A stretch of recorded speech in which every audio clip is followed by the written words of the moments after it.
الأسماء الحسنى والصفات العليا صلاة وسلاما على عباده اصطفى صلى الله عليه وسلم عليهم أجمعين ففهمناها سليمان كلما آتينا حكما وعلما سخرنا مع دولة الجبال سبحنا كنا فاعلين يا حي يا قيوم يا رب موسى وهارون يا رب إبراهيم يا رب محمد صلى الله عليه أجمعين اللهم ارزقنا فهما وحكمة والعقل وحفظ برحمتك يا أرحم الراحمين اللهم افتح علينا فتوح العارفين ارزقنا فهم النبيين والعلماء العاملين حفظ المرسلين وإمام المتقين برحمتك يا أرحم الراحمين. Alhamdulillah, syukur kepada Allah Subhanahu Wa Taala kerana pada malam ini kita dipertemukan lagi, dipanjangkan lagi umur oleh Allah Subhanahu Wa Taala. Kita dapat duduk dalam majlis ilmu, majlis yang merupakan perkara yang sangat besar, fadilah di sisi Allah, sehingga para malaikat merendah sayapnya redha an yatlubuh, kerana dia sangat redha, kerana sangat suka kepada penuntut-penuntut ilmu Allah Subhanahu Wa Taala. Alhamdulillah bi ni'matihi tatimmus shalihat. Pada malam ini kita sambung lagi kitab kita ini. Qala al-muallif rahimahullahu taala nafa'ana bi'ulumihi wa 'ulumina fid darain ya rabbal alamin. Iaitu kita ambil semula pada perkataan dan setengah daripada adab murid itu jangan membanyak ibadah lain daripada zikir, melainkan segala yang telah difardu hak Allah Ta'ala dan sunat rawatib juga tiada lain. Zikrullah saiful muridin. Qala al-musannifu rahimahullahu ta'ala, kata Syekh, yang zikir itu pedang segala murid. Qala al-musannifu rahimahullahu ta'ala. Jadi setelah pengarang para ulama yang karang kita ini, dia mencerita dah bagaimana seseorang itu bila nak buang sifat yang tidak baik dalam hati dia, sifat penyakit-penyakit kronik rohani, riya, ujub, diisi dengan ilmu-ilmu tasawuf, maka di atas kesungguhan dia, yakni atas kesungguhan dia berpandukan kepada hadis man talaba syai'an jadda wajada. Siapa yang bersungguh-sungguh akan suatu dia akan dapat. Sehingga kita telah mendengar cerita panjang lebar berkaitan dengan musannif nakal, seorang laki-laki dia nak kepada anak raja. Raja beri isyarat pada dia, hendaklah kamu bagi mutiara kepada aku, barulah kamu boleh kahwin anak aku. Sehinggalah dia dapat mutiara itu. Lalu dia usaha di tepi patah dia kaih di tangan dia, sehingga Allah utuskan malaikat suruh kabur kepada ikan di dalam lautan supaya pergi jumpa pemuda ini, supaya pergi jumpa dia ikan segala dalam laut ni. Dikabur kepada ikan, wahai ikan, baikmu akak mutiara yang ada di dalam laut ni. Tu lelaki tu duk usaha duk kaih, kaih ni tangan, kaih ni kaki lah. Kalau kita kaih ni meledi pun dah habis air laut. Dia ni pemuda ni dia kaih ni tangan semata-mata nak bagi air laut ni kering supaya dia dapat ambil mutiara di dalam laut yang di dalam air laut yang disebut oleh Raja Silam. Dalam laut tu ada mutiara. Dia ambil kain di kaki dia, tangan dia. Bahkan kita dengan besen meledi, kalau kita curah air laut tak lain pun tak akan kering. Sedut dengan lori sekalipun tak akan habis air laut. Banyak. Jadi menyalahi adat ataupun mustahil lah pada adat. Tetapi lelaki ni bersungguh-sungguh, iaitu usaha untuk mendapat tu. Maka kata ulama, begitulah kalulah perkara seorang laki-laki tu dia usaha nak anak raja, usaha mutiara, yang keluar daripada ilmu syariat, yang keluar daripada adat cukup payah, maka bertapa hatimu. Bertapa hati kita ni, kalau ada suatu penyakit ni, maka sangat mudah untuk usaha membuangnya. Ada sifat riya, ujub, takabur, apa lagi, hasad, sifat dengki dan sebagainya. Maka kalau dia berusaha untuk membuangnya dia akan dapat. Sebab lebih mudah berbanding dengan nak kering air laut seorang pemuda tu semata-mata nak anak-anak raja. Maka ni bersungguh, ini kesungguhan di atas diri seseorang untuk usaha buang sifat yang ada penyakit kronik rohani itu yang ada pada diri dia. Itu yang telah musannaf sebut. Dan dia menyatakan lagi, setengah daripada adab murid itu jangan membanyak ibadah lain daripada zikir melainkan segala yang telah fardukan hak Allah Ta'ala kepadanya. Dan sunat rawatib juga tiada lainnya zikrullah saiful muridin, iaitu setengah daripada adab murid ni pada permulaan ni dia kena memperbanyak zikir pada Allah Subhanahu Wa Ta'ala, dan memperbanyakkan ibadah sunat. Dia memperbanyakkan ibadah sunat itu, sunat ni maknanya ibadah-ibadah lain tu pekat orang nak belajar ni, dia kena banyak zikir dulu. Kerana zikir tu dia dapat membersihkan jiwa raga dia tu, maka menyebabkan dia akan nampak ibadah itu, ibadah ni menyebabkan dia akan buat sendiri. Itu di antaranya. Sehingga dikatakan memperbanyak juga sembahyang sunat rawatib. Jadi kalau orang baru belajar, kita cerita awak kena buat sembahyang tasbih ni, dia baru nak jinak agama ataupun baru belajar, maka tidak sayugia. Jadi kita afdal kita cerita ni, awak kena banyak zikir, banyak ucap alhamdulillah, banyak ni perekat tu. Jadi dia dah pada lidah dia sudah menjadi suatu kebiasaan. Lama-lama dia akan rajinlah nak ibadah sunat itu, sunat ni, ataupun ibadat-ibadat yang lain lagi. Itu setengah daripada adab. Maknanya kita jangan ajar ilmu hak tinggi selalu pada dia. Itu di antaranya. Dan zikir itu saiful murid. Zikir itu adalah pedang kepada murid, yakni senjata kepada orang yang baru nak belajar. Kalau dia melazimi banyak berzikir pada Allah, Allah akan buka mata hati dia tu. Zikrullah min alamatil awliya. Dan zikir itu, yang berzikir itu setengah daripada alamat awliya, yakni kekasih-kekasih Allah. Jadi peringkat orang baru belajar ni, dia banyak berzikir pada Allah, maka itu setengah daripada tanda-tanda awliya.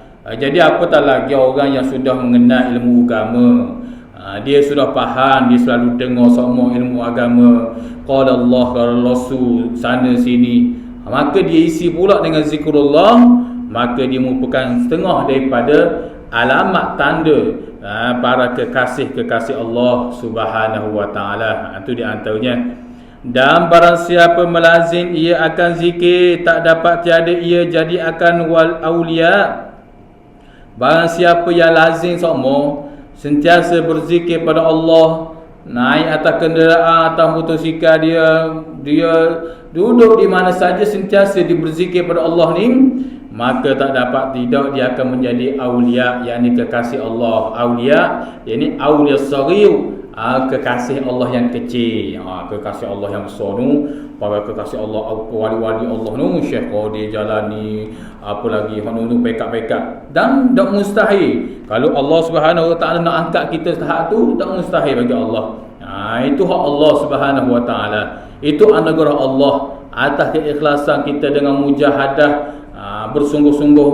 Dan maka tak mustahil, walaupun perjalanan nak sampai pekat tu pekat orang yang lebih hebat di sisi Allah Ta'ala tu, pada tu payah, tapi tak mustahil Allah nak angkat maqam yang lebih tinggi. Sekurangnya kita menjadi ahli zakirun, orang panggil kita menjadi ahli yang berzikir kepada Allah Subhanahu Wa Ta'ala. Kerana kekasih Allah, sebab apa mereka tu maqam mereka tu hebat, tinggi maqam di sisi Allah cukup tinggi, kerana mereka ni sentiasa berzikir kepada Allah Subhanahu Wa Ta'ala. Dan tiada ku sebut segala ibadah yang lain di dalam kitab ini, seperti segala doa, sembahyang tahajud dan lain daripadanya. Kerana yang demikian itu kelakuan orang yang abid, bukan kelakuan murid. Adapun qaul musannif rahimahullahu ta'ala, jadi kata musannif, para ulama yang karang kitab ni, dia kata aku sebut di dalam kitab ini ni segala ibadah yang lain daripada dan dalam kitab ini ni, seperti doa. Aku tak sebut ibadah yang lain. Aku suruh orang baru pekat belajar ni, di antaranya banyak berzikir pada Allah. Hak wajib buatlah, hak sunat rawatib tu buatlah, hak sunat rawatib ba'diyah qabliyah tu buatlah. Dan di antara perbanyak berzikir pada Allah. Peringkat kita nak berjalan ni, hak panggil sunat-sunat muakkad tu kita buatlah. Tapi dia kata aku tak bahas lagi hak sembahyang tahajud, hak tu apa lagi, kelebihan-kelebihan yang lain tu. Itu sebab apa? Kerana yang demikian itu kelakuan orang yang abid, bukan kelakuan orang yang murid. Jadi itu kelakuan orang yang masuk pada golongan orang yang abid pula. Orang yang abid, orang yang rajin ibadat. Jadi orang rajin ibadat ni terbahagi pada dua pula lah. Ada abid belajar, ada abid tak belajar. Abid, orang yang abid, ahli ibadah yang belajar, dan ada ahli ibadah yang tak belajar. Ahli ibadah yang belajar, yang mengetahui ilmu, fadilatnya lebih besar berbanding dengan ahli ibadah yang tidak belajar.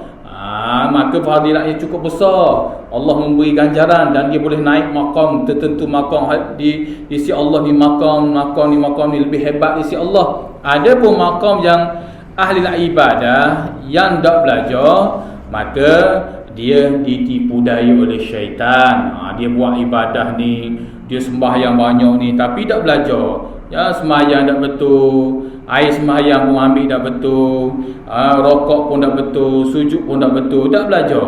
Maka hak ni ditipu daya oleh syaitan. Syaitan mudah nak menipu daya dia. Dia zahir tu nampak banyaklah ibadah.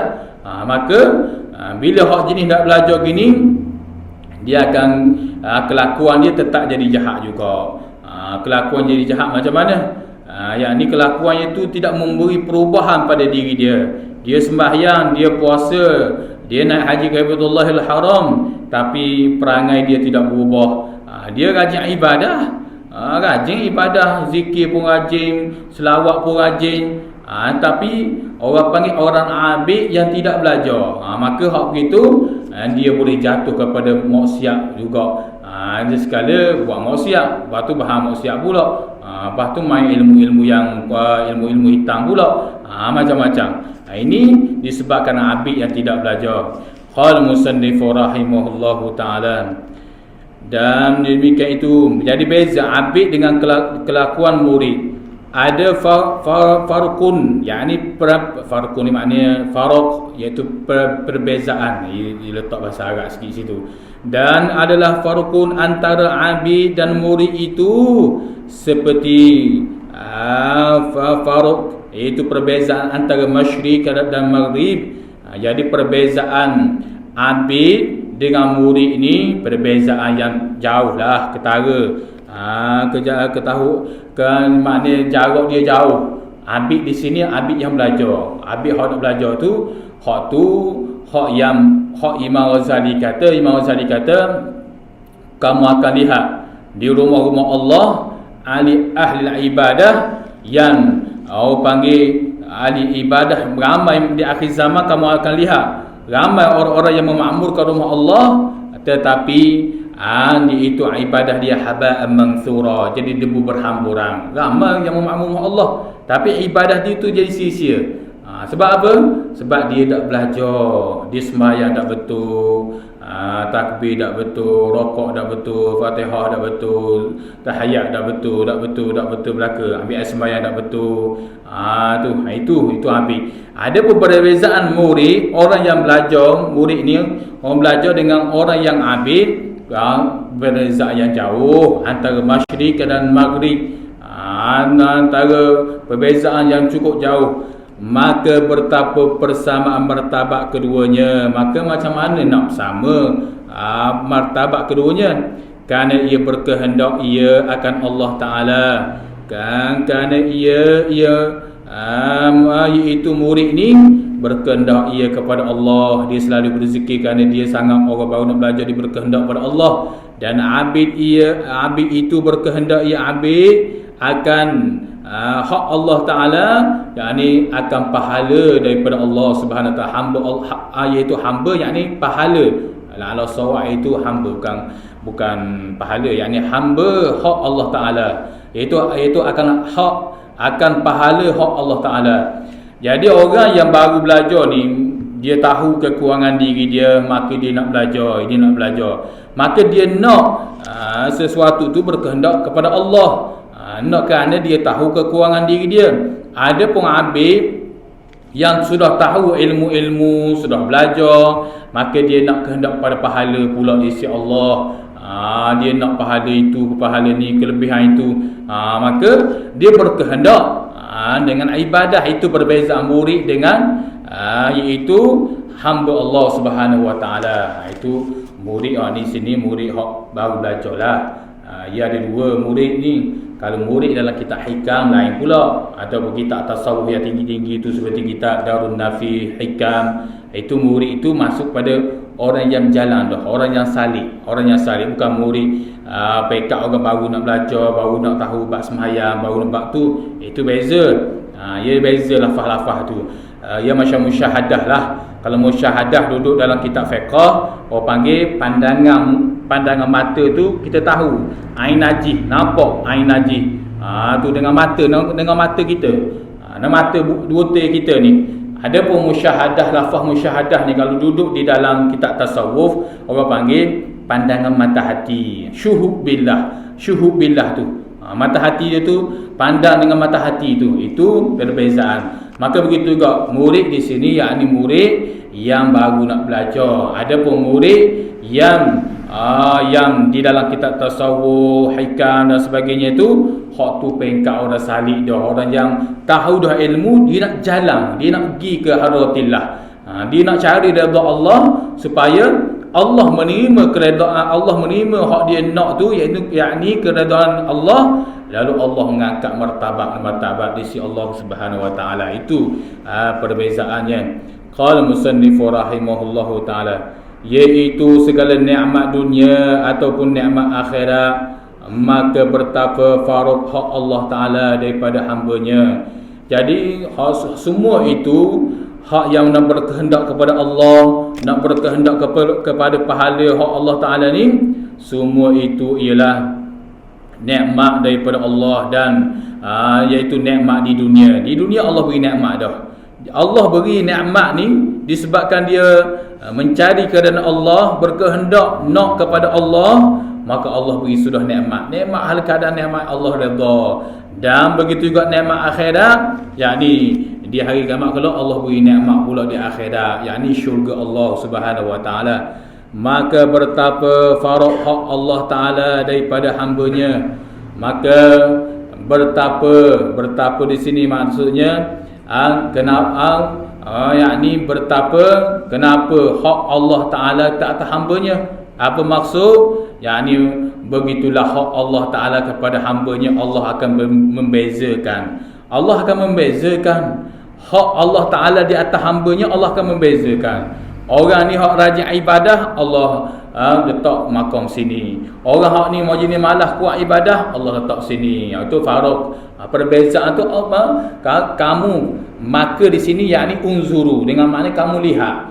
Cuma kamu lihat pula Allah akan buat begitu. Orang ni perbezaan antara orang yang rajin buat ibadah dengan ilmu, orang ni pula malas buat ibadah, Allah akan bezakan dia. Kedudukan dia begini. Sebab tu syurga ni banyak. Syurga Jannatul Na'im, Jannatul Ma'wa, Jannatul Qarad wal Qari, apa lagi? Jannatul Na'im, lagi sekali Jannatul Firdaus, hak tinggi sekali. Dia ada makam tertentu tu. Sebab itulah kita al-Ishqal Kashful Ghabiyah menceritakan suatu hari nanti bila orang ahli syurga masuk ke syurga, dia akan lihat sendirilah dengan mata kasar dia ni. Dia akan lihat iaitu banyak perbezaan ni. Orang ni begini. Sehingga sebut dalam hadis Nabi, Al-Imam Ad-Dailami menceritakan tidak ada sesuatu ahli syurga hak dia berasa menyesal gak sikit. Dia masuk syurga dah, tapi perasaan menyesal tak ada juga sikit. Bukan ke syurga itu sifat orang panggil sifat bersih, tak ada sikit sifat duka cita, apalagi sifat-sifat lain. Betul. Tak ada dah cacat ke, uduh ke, hak uduh-uduh, hak dak molek dan syurga tak ada belaka. Tapi perasaan kerana dak menyebut nama Allah tu, Sehingga disebut Al-Imam Ad-Dailami dari hadis Nabi sallam, ahli syurga ni bila dia masuk dalam syurga, dia rasa menyesal juga, ada sedikit menyesal apa? Iaitu masa atas dunia dulu tak banyak berzikir pada Allah Subhanahu Wa Taala. Tu dia buat barang. Dia masuk tu dah dalam syurga dah. Tapi kelebihan berzikir tu, orang panggil ubat kepada rohani tu. Ubat. Kalau ubat kepada jasmani, kita makan nasi, kita minum air, nak sehat, nak kenyang, nak ni, kita makan tu, makan makanan tu. Hak tu hak jasmani. Hak rohani ni zikrullah ni. Zikrullah. Hak yang fardu tu adalah hak wajib dah. Cuma hak nak dekat dengan Allah ni. Ni hak salah satunya ubat paling besar nak buang penyakit-penyakit ni. Dia kena sentiasa berzikir pada Allah Subhanahu Wa Taala. Dia tak kira siapa, Ya, orang tu ustaz ke, orang tu tok guru ke, tok syekh ke, tok mufti ke, tok qadi ke. Tak kira. Tak kira siapa-siapa. Kerana dia bukan memberi ukuran kepada ilmu. Ilmu itu memberi gambaran kepada diri seseorang untuk beramal. Ilmu, dengan ada ilmu dia kena beramal. Tapi kalau dengan ukuran ilmu yang banyak pada diri dia tidak beramal, maka tidak ada perubahan pada diri dia. Fadilat ilmu yang ada pada dia itu adalah fadilat di sisi Allah, fadilat tu. Tapi nisbah dia tidak beramal itu, dia tidak akan naik maqam tertentu di sisi Allah Subhanahu Wa Taala. Itu di antaranya. Sebab itulah kita disuruh menjadi orang alim. Tak boleh jadi orang alim, jadi orang mendengar kata Rasulullah. Tak boleh dengan kita jadi penuntut ilmu. Pertama jadi orang alim, yang kedua kita menjadi penuntut ilmu. Dalam menuntut ilmu kita jadi orang pendengar ilmu. Tak jadi pendengar ilmu, jadi orang yang kasih kepada ilmu, cinta kepada ilmu. Dan jangan jadi orang yang kelima, iaitu orang yang benci kepada ilmu dan majlis ilmu.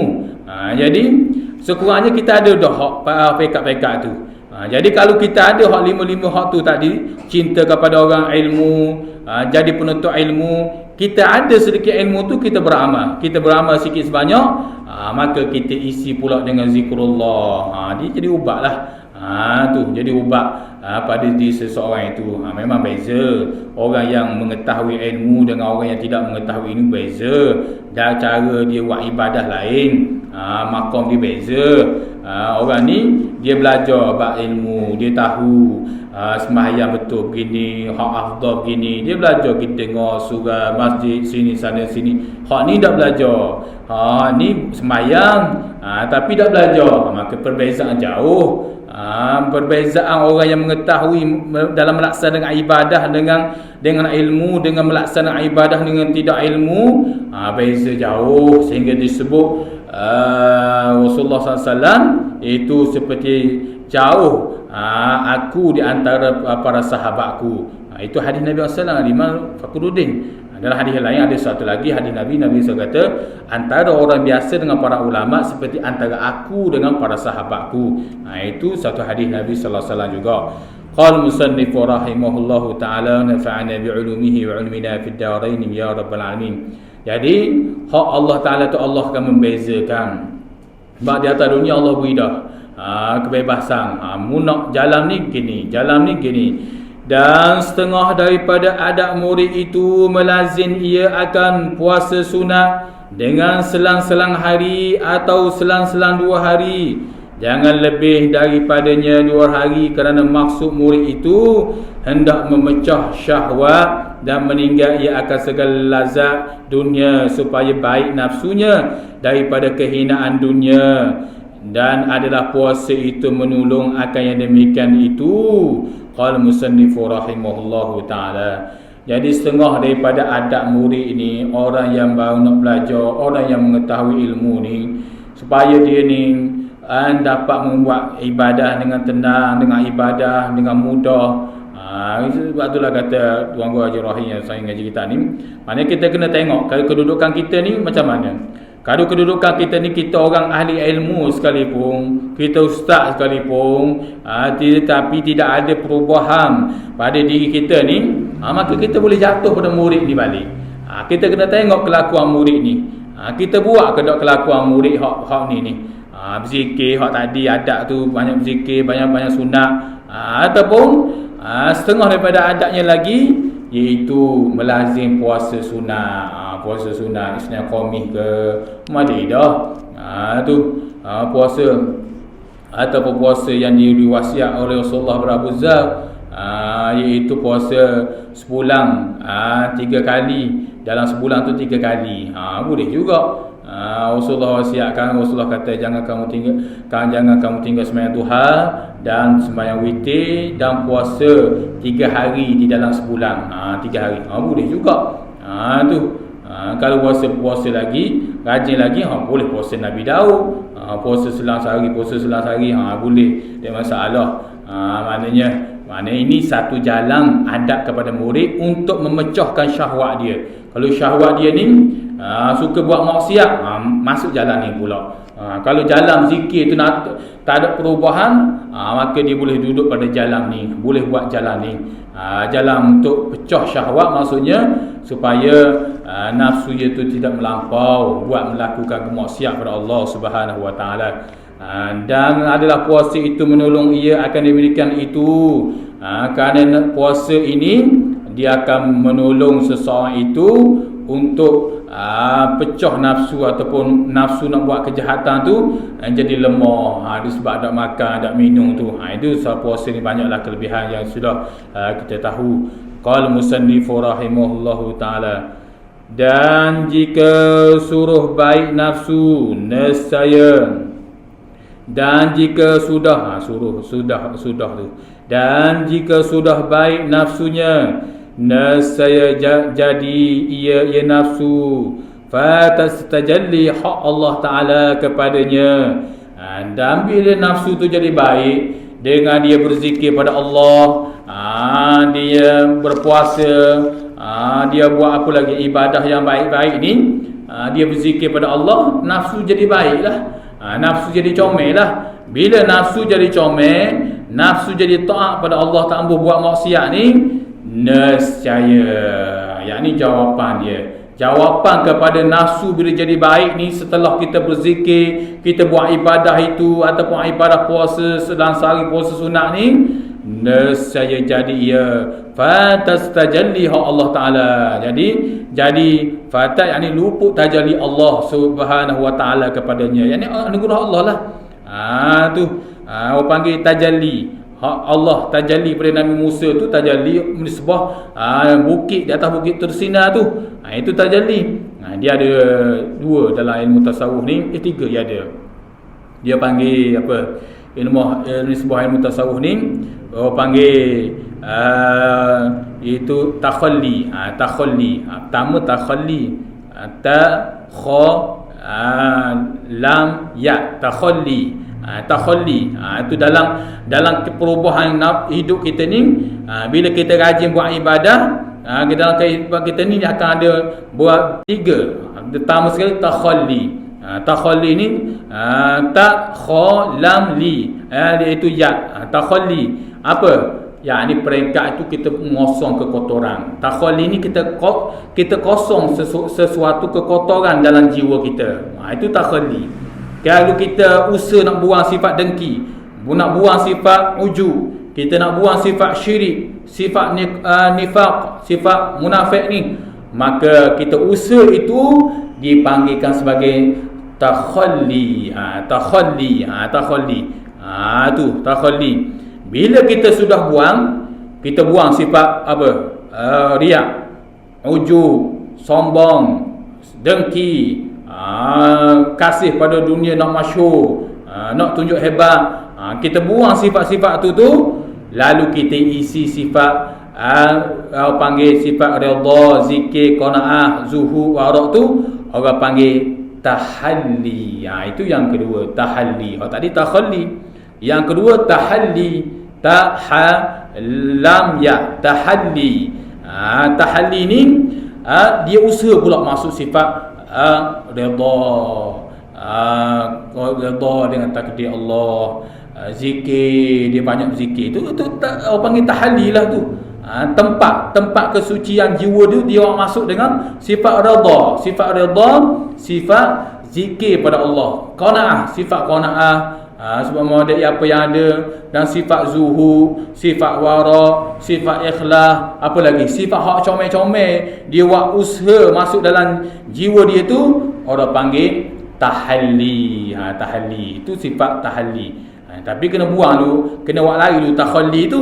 Takhalli hak pertama tu kena buang. Takhalli tu apa? Iaitu sifat dengki, sifat kotor-kotor tu, hak keji-keji tu, ujub, sombong, angkuh, apa lagi? Asap, dengki, asap ni, asap dengki lah. Maksudnya orang Melayu kita dia banyak cakap iaitu asap dengki. Asap tu syarat, dengki tu bahasa Melayu. Tu. Jadi dia buang sifat tu, syirik dan sebagainya tu, maka baru boleh masuk sifat redha, iaitu sifat orang panggil kelakuan tahaddi. Itu Allah orang panggil dalam ilmu tasawuf yang disebut oleh para ulama. Dan bila begitu, bila dia sudah buang takhalli, sifat kotor, dan dia buat masuk sifat molek orang panggil tahalli, lalu barulah Allah beri dia tajalli. Tajalli ni ialah bukan lagi ikhtiar dah, bukan lagi ikhtiar kita dah. Bukan lagi ikhtiar kita dah. Itu takhalli. Itu tajalli tu. Tajalli ni itu anugerah Allah Subhanahu Wa Taala. Anugerah Allah iaitu bukan ikhtiar manusia dah. Dia tetapi dia merupakan anugerah Allah, yang mana Allah menunjuk kekuasaan kepada hamba-Nya, seperti mana Allah tajalli kepada Nabi Musa alaihissalam. Tu sampai pecah bukit cahaya tu. Tu. Maka kepada hamba-hamba Allah ni, hak yang hamba Allah nak menjadi kekasih Allah, Nabi Musa kelakuan hebat lagi sehingga Allah tunjuk tajalli dia cahaya tu.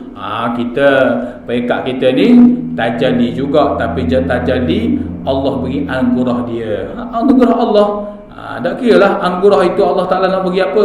Allah Ta'ala angkat dia makam tinggi si Allah, ataupun Allah buat kekalkan istiqamah sifat tahadli tadi, sifat redha, zikir, qanaah. Sebab karamah yang paling afdal bagi wali-wali Allah disebut oleh Abu Yazid Al-Bustam ialah seseorang itu dapat istiqamah iman dia sampai mati. Maka istiqamah paling besar waktu tu lebih besar daripada karamah jalan atas air lagi, lebih besar daripada karamah jalan di atas awang lagi. Sebab kadang-kadang takut ada tipu daya.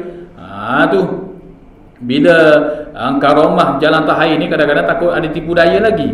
Tapi bila istiqamah iman ini, seperti mana Allah anugerah kepada wali-wali Allah, kekasih-kekasih Allah, siapa kematilah, dia mati dalam keadaan husnul khatimah.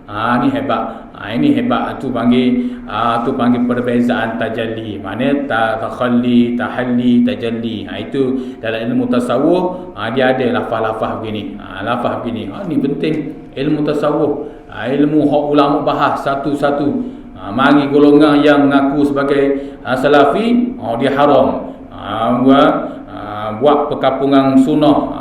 Tu kononnya buat perkampungan sunnah. Baguslah, tak nafi, nak menafikan syirik, khurafat. Tapi kadang-kadang ada juga dia selit. Ilmu tasawuf adalah ilmu pengajian, ilmu orang-orang Kristian, orang Hindu, ataupun tahlil, talqin ni pengajian orang Hindu, ataupun apa lagi, itu kubur ni, itu ziarah kubur adalah perkara bid'ah begini-begini. Itu hak tu hak dak comelnya. Buat perkampungan sunnah tu comel dah. Nak membatas batrah sifat syirik, khurafat ni, comel dah.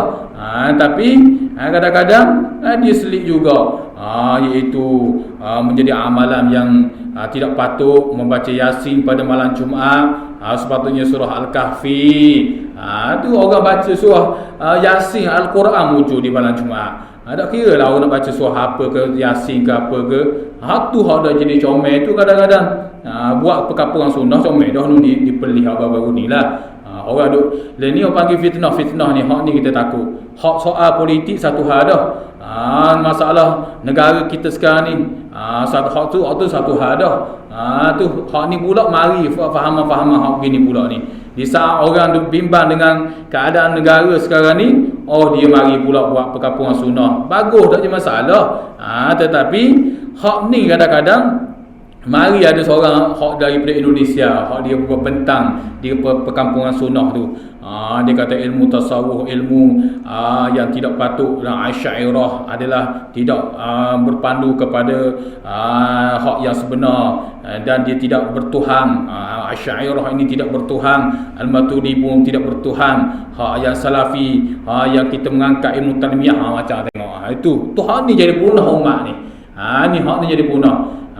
Tapi bila Ustaz Azhar dulu kata sikit, tu ajak berdebat selalu, ajak ni selalu. Itu ni bahaya. Ni kadang-kadang ya haluh, ya fahaman ni. Dia fahaman panggil mudah kasar kat fahaman Wahabi lah. Fahaman Wahabi ni. Ya kalau Salafi Wahabi hak sungguh hak tu, dia tak apa berlapan dada, tak masalah. Hak ni terlalu taksub. Dia kata orang dia kata pada orang taksub, pada diri dia sendiri taksub. Dia duk kata orang mengkafir pada diri dia pokok ni, kadang-kadang duk mengkafirkan orang. Duk marah orang buat tahlil, orang tu talqin. Baru ni ada saya tengok dalam video apa dia daripada nulah, dia kata talqin ni barat kita ajar ayam aku, dia kata barat begitu. Kita ajar ayam aku, ayam reti tak?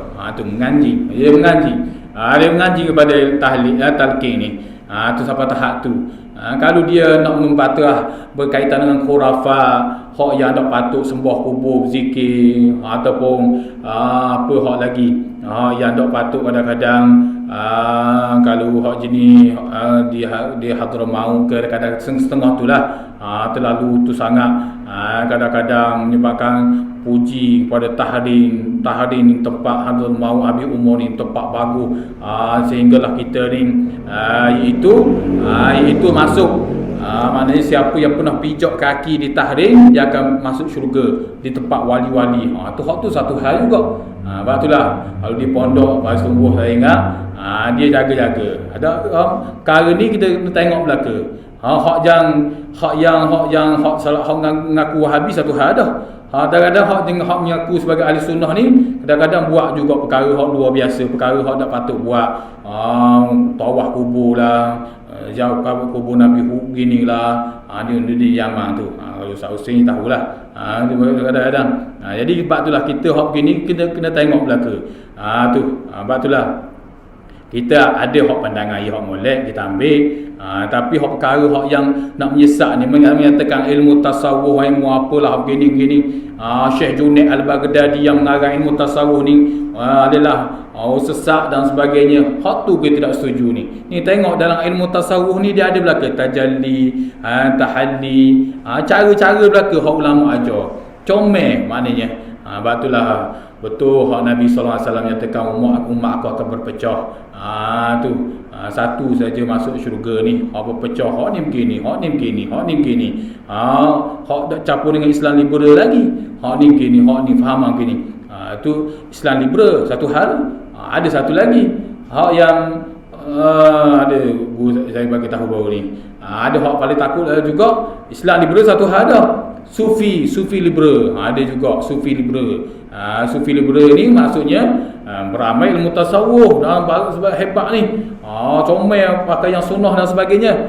Tapi perfahaman dia tu liberal. Islam liberal, panggil Sufi liberal. Tu takut juga. Ni timbul belaka ni. Sebab tu kalau kita mengaji kitab kuning ni saja, kita tak mengaji kitab-kitab hak yang di luar, bahaya juga. Sebab itulah Tuan Haji Saleh saya ingat dululah, arwah dah.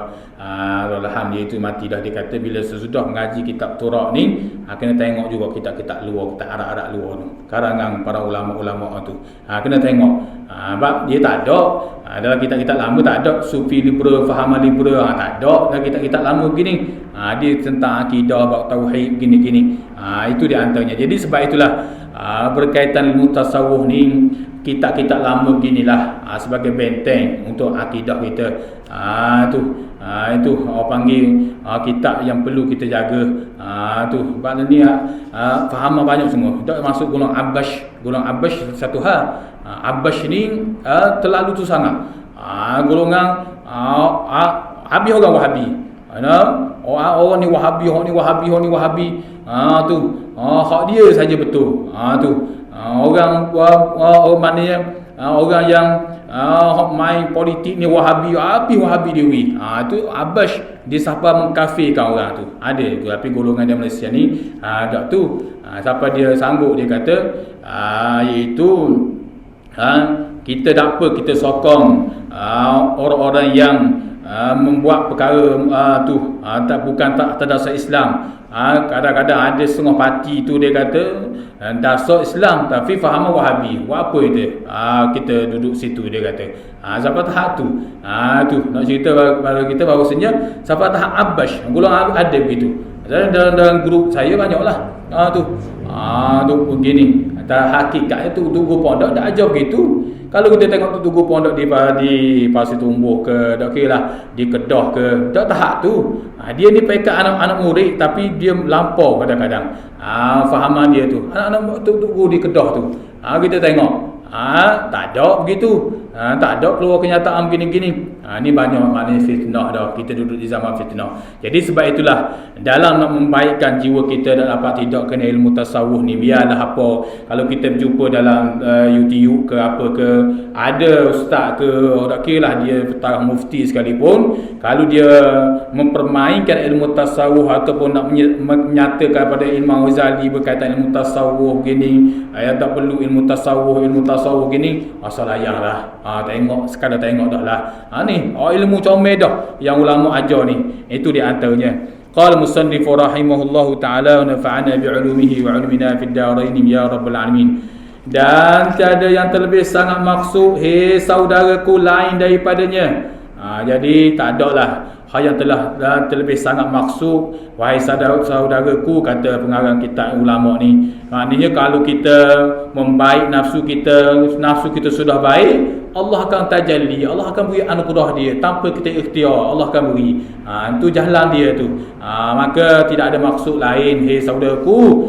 Maka jika tiada baik nafsumu daripada hawa nafsu dunia ini, maka yang ni tawaddu, orang panggil perlawanan balik pada kata jika sudah baik nafsu. Maka jika tiada baik nafsunya daripada hawa dunia ini, maka bertapa tajalli hak Allah Ta'ala kepadanya, padahal ia berluas dengan najis hawa nafsu, dan adat yang lain daripada ini lagi akan datang sebut insya-Allah. Jadi kata pengarang kitab ni, kalau nafsu seseorang itu tidak jadi baik, dia tak buat nafsu tu jadi baik. Kalau nafsu jadi baik, Allah Ta'ala akan tajalli, Allah Ta'ala akan anugerah dia perkara luar biasa, perkara gini, hak ni gini, luar biasa Allah Ta'ala akan beri. Tu. Tetapi kalau nafsu dia tak baik, sentiasa penuh dengan kekotoran jiwa dia, tak berubah. Kalau nafsu jenis riak situ, kalau nafsu sombong situ, kalau nafsu takabur situ, kalau nafsu jenis apa lagi, ujub, kekal situ saja, nafsu tak baik ni, maka jawapan dia iaitu bertapa tajalli hak Allah Ta'ala kepadanya. Macam mana Allah Ta'ala nak tajalli? Macam mana Allah nak beri anugerah hak banyak? Dalam rahsia ilmu Allah ni banyak. Dalam ilmu Allah ni, rahsia Allah ni banyak. Maka macam mana Allah nak beri kepada hambanya yang nafsu, yang diri dia penuh dengan nafsu kekotoran? Maka macam mana? Allah sudah bukti dah, iaitu kepada kita bagaimana kekasih Allah sudah beri tajalli, kehebatan, anugerah begini, anugerah. Kita tengok ulama ni hebat, orang ni hebat, Tok Guru ni, Syekh ni hebat, ataupun kita tengok kekasih Allah, wali Allah ni hebat. Hak tu semua Allah Ta'ala sudah tajalli, Allah Ta'ala sudah beri anugerah yang luar biasa pada dia. Sebab apa? Sebab dia bermujahadah lawan nafsu-nafsu jahat yang Allah beri. Maka macam mana kalau orang tu dia tambah berubah daripada nafsu yang tidak baik, maka macam mana Allah Ta'ala nak beri tajalli, kelebihan luar biasa ni, iaitu yang Allah nak anugerah ni, padahal ia berluas dengan najis hawa nafsu, kerana sebab diri dia tu penuh dengan najis hawa nafsu. Tubuh badan dia bersih lah, tapi dalam diri nafsu dia tu jahat-jahat. Na'udzubillah min zalik. Dan adab yang lain daripada ini lagi akan datang sebutnya insya-Allah. Kata musannif, insya-Allah adab yang lain lagi kami akan sebut lagi. Banyak lagi kami akan sebut di belakang, banyak lagi insya-Allah. Iaitu jika jika dikehendaki Allah, jika dikehendaki oleh Allah Ta'ala yang maha tinggi. Itu janji musannif rahimahullahu ta'ala. Al-babul awwalu fi jitniba ma'asil a'dha'i. Bab ini pada menyatakan menjauh segala maksiat anggota. Qala musannif rahimahullah taala. Jadi sekali ini dulu, mudah-mudahan apa yang kita dengar pada malam ini menjadi manfaat pada kita semua. Mudah-mudahan Allah Subhanahu wa taala sentiasa merahmati kita dan sentiasa meletakkan kita di atas jalan yang betul, jalan yang lurus, jalan para nabi-nabi alaihi wassalatu wassalam. Dan mudah-mudahan Allah Subhanahu wa taala memberi kepada kita kekuatan dan mengerjakan segala ketaatan kepada Allah Subhanahu wa taala. Jadi sekali ini dulu, wallahu a'lam. Auzubillahi rajim. Bismillahirrahmanirrahim. Alhamdulillahi mazina. Ya Rabbana lakal hamdu kama yanbaghi li jalali wajhikal azim sultanik. Allahumma salli ala Muhammad wa ala Muhammad. Allahumma aghnina bil 'ilmi wa zayyina bil 'ilmi wa akina bit taqwa wa jimna bil 'afiyah. Rabbana atina fid dunya hasanah wa fil akhirati hasanah wa qina adzaban nar. Wa sallallahu ala Muhammad wa ala alihi wa sahbihi wasallam. Walhamdulillahi rabbil alamin. Assalamualaikum warahmatullahi taala wabarakatuh.